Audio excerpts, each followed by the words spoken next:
പറയാനുള്ളത്. ഇവിടെ കർത്താവ് എന്താ പറഞ്ഞിരിക്കുന്നത്?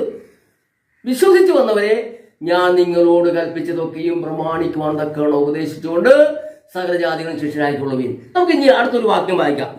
നമുക്ക് വായിക്കാനുള്ള 2 കൊരിന്ത്യർ 3-ാം അധ്യായത്തിന്റെ 2 മുതലുള്ള ഭാഗ്യങ്ങളാണ്. ഞങ്ങളുടെ ഹൃദയത്തിൽ എഴുതിയതായി സകല മനുഷ്യരും അറിയുന്നതും വായിക്കുന്നതുമായ ഞങ്ങളുടെ പത്രം നിങ്ങൾ തന്നെ. ഞങ്ങളുടെ ശുശ്രൂഷയിലുണ്ടായ ക്രിസ്തുവിൻ പത്രമായി നിങ്ങൾ വെളിപ്പെടുന്നുവല്ലോ. അത് മഷി കൊണ്ടല്ല, ജീവനുള്ള ദൈവത്തിന്റെ ആത്മാവിനാൽ അത്രേ.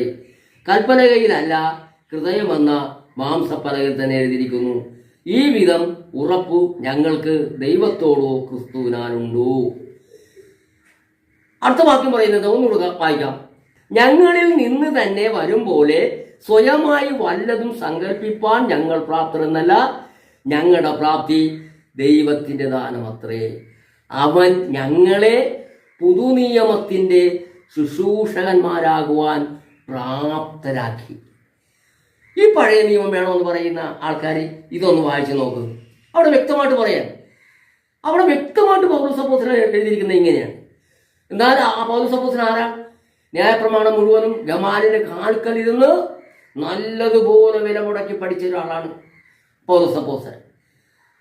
ന്യായപ്രമാണത്തിന്റെ ഒരു റബ്ബിയായിട്ട് നടന്ന ഒരാളാണ്. അത് തന്നെ മാത്രമല്ല, ക്രിസ്ത്യാനികളെ പീഡിപ്പിക്കാൻ വേണ്ടിയിട്ട് പള്ളിയുടെ അധികാരപത്രം വാങ്ങി കുതിരപ്പുറത്ത് നടന്ന് ജനങ്ങളെ തിരക്കി, ക്രിസ്ത്യാനികളെ തിരക്കി നടന്ന് കൊല്ലാൻ വേണ്ടി ഇറങ്ങി തിരിച്ച ഒരാളാണ് പൗലോസ് അപ്പോസ്തലൻ. നമ്മളത് മനസ്സിലാക്കണം.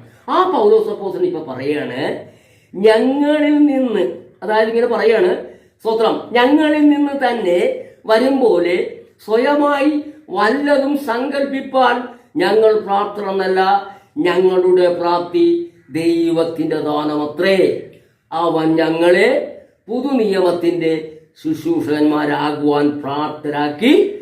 അക്ഷരത്തിന്റെ ശുശ്രൂഷകന്മാരല്ല, ആത്മാവിന്റെ ശുശ്രൂഷകന്മാരത്രേ എന്നാണ് വിശുദ്ധ അപ്പോസ്തലനായ പൗലോസ് പറയുന്നത്.